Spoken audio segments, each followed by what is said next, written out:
having the best mommy. Kasi my mommy left me in the grandmother's house.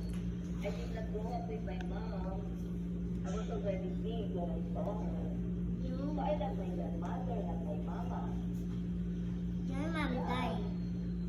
My mama, she has lots of husbands. Diba? Yeah.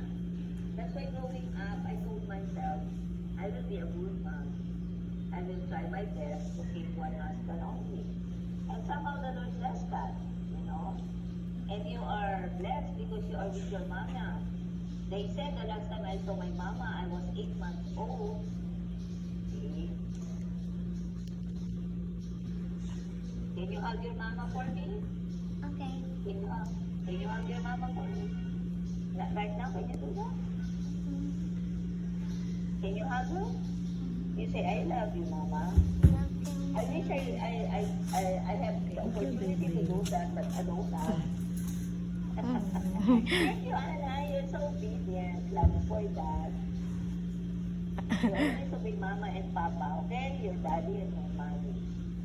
Whatever. Okay? Love you.